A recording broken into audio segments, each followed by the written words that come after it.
اعوذ باللہ من الشیطان الرجیم، بسم اللہ الرحمن الرحیم، الحمد للہ رب العالمین، اللہم صلی علی سیدنا محمد النبی الامی وعلی آلہ وسلم تسلیما۔ دیکھتی آنکھوں سنتے کانوں کو فہیم صدیقی کا سلام پہنچے۔ اللہ رب العزت سے امید ہے آپ لوگ سب خیریت سے ہوں گے۔ حضرت آدم علیہ السلام کے متعلق ہماری بات چل رہی تھی، اسی سلسلے کو آگے بڑھاتے ہوئے چلتے ہیں۔ پچھلے پروگرام میں آپ سے بات ہوئی تھی کہ شیطان نے حضرت آدم علیہ السلام کو بہکایا اور ان کے دل میں وسوسہ پیدا کیا کہ اس درخت سے اگر تم کھاؤ گے تو ہمیشگی کی زندگی تمہیں میسر ہوگی اور تم پر کبھی موت طاری نہ ہوگی، اور ایسی بادشاہت تمہیں ملے گی جس کا کبھی اختتام نہیں ہوگا۔ حضرت آدم علیہ السلام نے اس درخت کو چکھا، جس کے نتیجے میں ان کے جسم سے کپڑے گر گئے اور حضرت حوا اور حضرت آدم علیہ السلام ایک دوسرے کے سامنے برہنہ حالت میں ہو گئے۔ شرم و حیا کی وجہ سے حضرت آدم علیہ السلام دوڑنے لگے تو اللہ رب العزت نے پوچھا، اے آدم تم کیوں دوڑ رہے ہو؟ تو انہوں نے یہی فرمایا کہ شرم کی وجہ سے، اور اس غلطی کی وجہ سے جو ان سے ہو گئی۔ اب آگے چلتے ہیں۔ یہاں ایک سوال یہ پیدا ہوتا ہے کہ دونوں میں سے پہلے کھانے والا کون تھا؟ یعنی حضرت آدم علیہ السلام تھے یا حضرت حوا علیہ السلام تھی؟ اس بارے میں قول یہ ہے کہ وہ حوا علیہ السلام تھیں۔ انہوں نے آدم علیہ السلام کو طمع دلواتے ہوئے اس غلطی پر آمادہ کیا تھا۔ یعنی حضرت حوا علیہ السلام نے، حضرت آدم علیہ السلام راضی نہیں تھے، لیکن حضرت حوا علیہ السلام نے طمع دلوائی ان کو کہ آپ یہ کھا لیجئے کہ ہو سکتا ہے کہ آپ کو ایسی بادشاہت مل جائے۔ یعنی دل میں کہیں نہ کہیں یہ خیال ضرور موجود تھا، جس کی وجہ سے حضرت آدم علیہ السلام نے اس درخت میں سے کھایا۔ جیسا کہ بخاری شریف کی روایت ہے، نبی اکرم صلی اللہ علیہ وآلہ وسلم نے فرمایا، اگر حوا نہیں ہوتی تو کوئی عورت اپنے خاوند سے خیانت نہ کرتی۔ یعنی حضرت حوا نے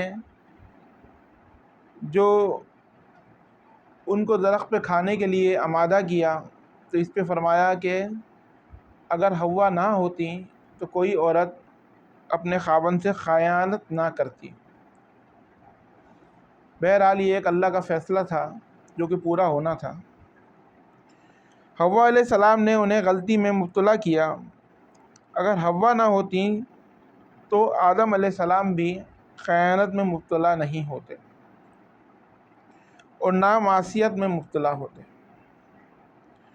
تب اللہ نے انہیں پکارا، کیا میں نے تم دونوں سے اس درخت کو کھانے سے نہیں روکا تھا؟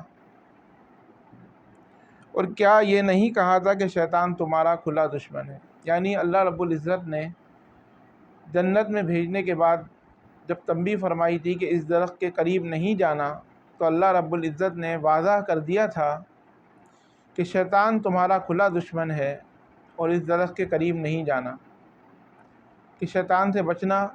یعنی اللہ پاک یہ جانتے تھے کہ شیطان کسی وقت بھی اپنا بدلہ لینے کے لیے حضرت آدم علیہ السلام کو اس کو کھانے پہ آمادہ کرے گا اور ان کو گناہگار کرے گا، اور جس میں وہ کامیاب ہو گیا۔ اب توجہ طلب بات یہ ہے کہ اس موقع پر ان دونوں نے کیا طرز عمل اختیار کیا۔ یعنی جب درخت کو کھا لیا، ان کے کپڑے نیچے گر گئے، تو اس وقت انہوں نے کیا طرز عمل اختیار کیا؟ ان دونوں نے توبہ کی اور فرمایا، اے ہمارے رب، ہم نے اپنا بڑا نقصان کیا ہے۔ یعنی ان کو فوراً ہی احساس ہو گیا کہ یہ ایک غلطی کا ارتکاب کر چکے ہیں، اور شیطان جو انہیں پھسلا رہا تھا اور ان کے دل میں وسوسے پیدا فرما رہا تھا، تو وہ سب جھوٹے تھے اور ناقص تھے۔ اس چیز کا احساس انہیں بہت جلد ہو گیا، اور اب تو ہماری مغفرت نہ کرے گا اور ہم پر رحم نہیں کرے گا تو واقعی ہم خسارہ پانے والوں میں سے ہو جائیں گے۔ یعنی اب ان کی طلب مغفرت کی طرف راغب ہو گئی کہ یا اللہ تعالیٰ ہمیں معاف فرما دیجیے، ہم سے غلطی ہو گئی، اور اگر آپ ہماری مغفرت نہیں کریں گے تو ہم خسارہ پانے والوں میں سے ہو جائیں گے۔ اس قصے میں یہ سوال پیدا ہوتا ہے، جب ابلیس نے حضرت آدم علیہ السلام کو سجدہ نہیں کیا تو اللہ پاک نے اسے مردود بنا کر جنت سے نکالا، یعنی ذلیل و خوار کر کے۔ پھر وہ آدم علیہ السلام کو اس درخت کے قریب کس طرح لے گیا جبکہ وہ جنت سے باہر ہو چکا تھا؟ یعنی کہنے کی بات یہ ہے کہ جب ابلیس نے سجدہ نہ کیا تو اللہ رب العزت نے اس کو مردود قرار دے کے نکال دیا تھا۔ تو جب مردود ہونے کے بعد وہ جنت میں جا نہیں سکتا تھا تو اس نے کس طریقے سے حضرت آدم علیہ السلام کو بہکایا؟ تو اس کا جواب یہ ہے، قرآن کریم میں اس بارے میں یہ الفاظ آئے ہیں، پھر شیطان نے ان کے دلوں میں وسوسہ ڈالا۔ یہ وسوسہ اس نے کیسے ڈالا جبکہ وہ جنت سے نکالا جا چکا تھا؟ وسوسہ کہتے ہیں خیال کو، جو دل کے اندر پیدا فرمائے۔ تو شیطان اور جنات، ان کے اندر اللہ نے یہ صلاحیت پیدا فرمائی ہے کہ یہ کسی کے دل میں وسوسہ پیدا کر سکتے ہیں۔ یعنی ایک وائرلیس سسٹم ان کے پاس موجود ہے، بغیر وائر کے، اور دور سے یہ کسی کے دل میں وسوسہ پیدا کر سکتے ہیں۔ مفسرین نے اس کے جواب میں لکھا ہے، اس نے جنت سے باہر لے کر وسوسہ ڈالا تھا، جیسے آج کل تار اور بغیر تار کے آواز کو دور دراز علاقوں تک پہنچایا جا سکتا ہے۔ شیطان جنت میں نہیں تھا، جنت سے باہر تھا، اور وہاں سے ہی اپنی کارروائی کر رہا تھا، ان کے دل کے اندر مستقل طور پہ وسوسے ڈال رہا تھا کہ اس درخت کو چکھا جائے۔ ایسے ہی شیطان نے اپنی طاقت سے یہ وسوسہ ان کے دلوں تک پہنچایا، یعنی اللہ نے اس کو اتنی طاقت دی تھی۔ یہ ایک آزمائش کے طور پہ اللہ رب العزت نے اس کے اندر اتنی طاقت دی ہے کہ وہ آزمائے کہ اس کے کون کون سے بندے اس کے کہنے پہ چلتے ہیں۔ ابلیس کی حقیقت یہ ہے کہ ابلیس کے لفظی معنی انتہائی مایوس کے ہیں، یعنی جو بہت زیادہ مایوس ہو چکا ہوں۔ یہ راندہ درگار ہونے کے بعد ہمیشہ ہمیشہ کے لیے اپنے اللہ کی رحمت سے مایوس ہو گیا تھا، اس لیے اسے یہ لقب ملا تھا ابلیس۔ وہ جانتا تھا کہ اب اللہ کے کبھی بھی وہ نزدیک نہیں ہو سکتا، کیونکہ اس نے بہت بڑی غلطی کا ارتکاب کیا ہے اور اللہ کی بہت بڑی نافرمانی کی ہے۔ انبیاء خطا اور گناہ سے پاک ہوتے ہیں، ان پر اللہ پاک کی نگرانی قائم ہوتی ہے، یعنی انبیاء علیہ السلام کے اوپر اللہ رب العزت کی خاص نگرانی ہوتی ہے اور وہ خطا سے پاک ہوتے ہیں۔ اگرچہ انبیاء بھی انسان ہوتے ہیں اور تمام انسانی تقاضے انہیں لائق ہوتے ہیں، لیکن ان کے قول اور فعل میں کسی قسم کی بری اور شر کا عمل داخل نہیں ہوتا، کسی بھی قسم کی برائی اور شر کا عمل داخل نہیں ہوتا۔ لیکن ان کے پاس شیطان آیا اور اس نے ان کو وسوسے ڈالے، تو یہ ایک اللہ کے حکم کے مطابق ہی تھا۔ اللہ رب العزت آزمانا چاہ رہے تھے اور یہ دیکھنا چاہ رہے تھے کہ کون بندہ اللہ رب العزت کے کتنے قریب ہے۔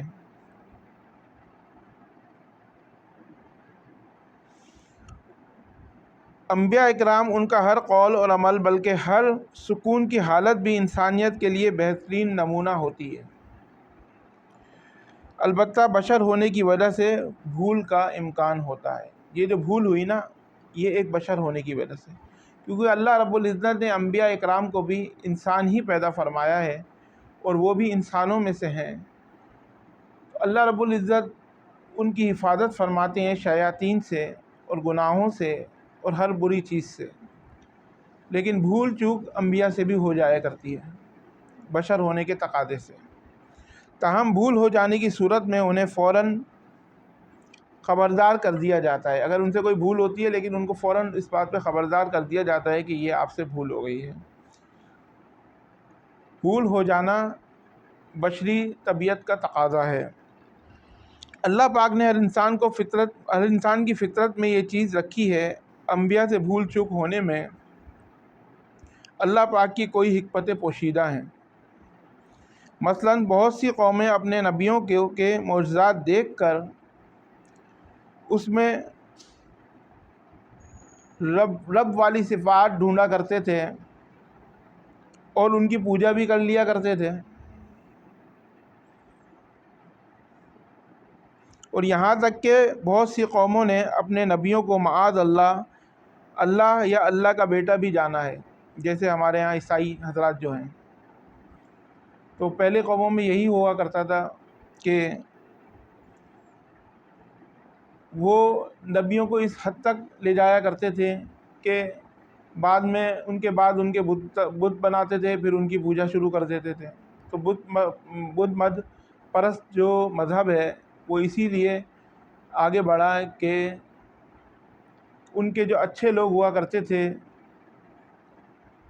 ان کے وہ بت بنا لیا کرتے تھے۔ ان کے انتقال کے بعد، اس دنیا سے کوچ کر جانے کے بعد، وہ لوگ برے نہیں ہوا کرتے تھے لیکن وہ لوگ ان کے بت بناتے تھے۔ جب ان کی آگے نسلیں چلیں، ان کی اولادیں چلیں، تو وہ ان بتوں کو دیکھ کے سمجھتے تھے کہ یہی ہمارے خدا ہیں، کیونکہ ہمارے بڑے جو ہے نا انہی کی عبادت کرتے تھے۔ تو وہ شر جو ہے آگے پھیلتا چلا گیا اور شرک بڑھتا چلا گیا۔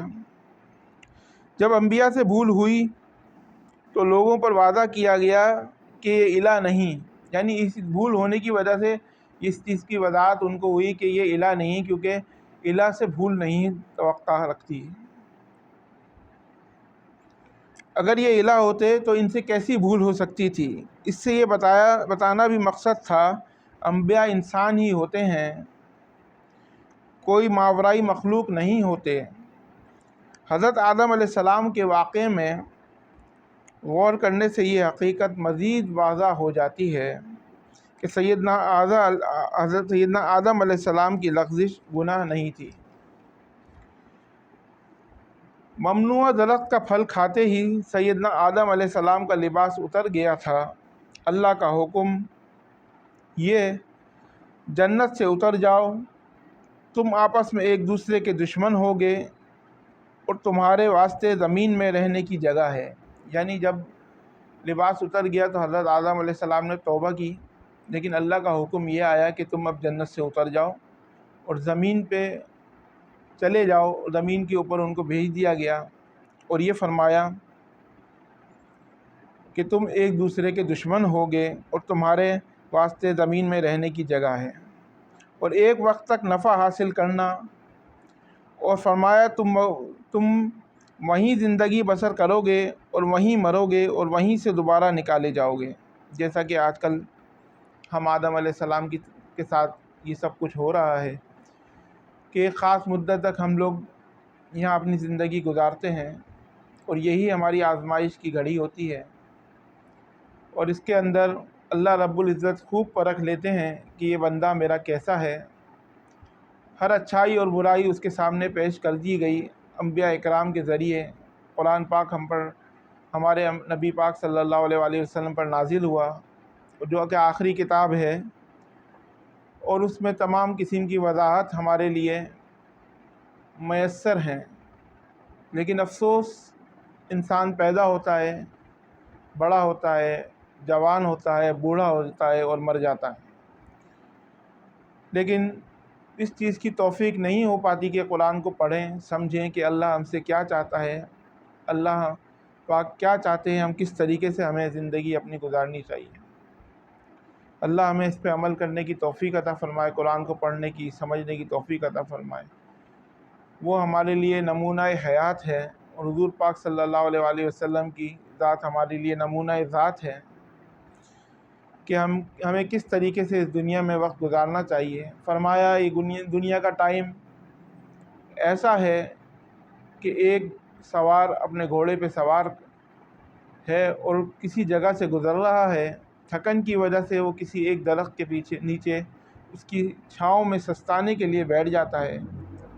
اب جتنی دیر وہ اس چھاؤں میں وہ بیٹھا ہوا ہے اس درخت کے نیچے، بس یہی دنیا ہے اور یہی آزمائش ہے۔ صرف اتنا سا ٹائم ہم اس دنیا میں ہیں جو کہ ہمیں ایک بہت بڑی زندگی لگتی ہے، آخرت کے مقابلے میں یہ کچھ بھی نہیں ہے۔ قرآن مجید میں دیگر مقام پر اس قصے کی تفصیل موجود ہے، مثلاً فرمایا، اور اس سے قبل ہم نے آدم سے ایک عہد کیا تھا مگر وہ بھول گئے اور ہم نے ان میں کوئی خزم نہیں پایا، یعنی ٹیڑھاپن، کوئی خزم نہیں پایا۔ اللہ پاک فرماتے ہیں، اور جب ہم نے فرشتوں سے کہا کہ آدم کو سجدہ کرو تو ابلیس کے سوا سب نے سجدہ کیا، اس نے صاف انکار کر دیا، تو ہم نے کہا اے آدم یہ تیری بیوی کا اور تیرا دشمن ہے۔ آج یہاں اپنی بات مکمل کرتے ہیں، انشاءاللہ تعالی زندگی رہی تو اگلے پروگرام میں اپنی بات آگے لے کے چلیں گے۔ آپ تمام حضرات سے درخواست ہے کہ اس معلومات کو آگے تک پہنچائیے، شیئر کیجیے تاکہ اور سے زیادہ لوگ اس سے فائدہ اٹھا سکیں۔ یہ تمام چیزیں آپ کو قرآن پاک میں ملیں گی، یہ تمام واقعات اللہ رب العزت نے ہمارے لیے قرآن میں لکھے ہیں، فرمائے ہیں۔ لکھنے کا لفظ اس لیے استعمال کیا کہ صرف قلم کے ذریعے لکھے گئے ہیں۔ سب سے پہلے قلم کو ہی پیدا فرمایا اللہ رب العزت نے، اور یہ سب ہماری ہی رہنمائی کے لیے ہیں۔ تو مصروفیت کی وجہ سے اس کو پڑھا نہیں جا پا رہا ہوتا ہے، اس کی تشریح، اس کی تفسیر نہیں پڑھی جا رہی ہوتی ہے، تو اسی سلسلے میں یہی سوچ کے اس پروگرام کو آگے بڑھا رہے ہیں کہ اللہ رب العزت ہمیں اس پر خوب عمل کی توفیق عطا فرمائے۔ اس کو سبسکرائب کیجئے، آگے شیئر کیجئے تاکہ زیادہ سے زیادہ لوگوں کو فائدہ ہو سکے۔ اپنے دوستوں رشتہ داروں کا خیال رکھیے۔ انشاءاللہ اگلے پروگرام میں ملاقات ہوتی ہے۔ فی امان اللہ۔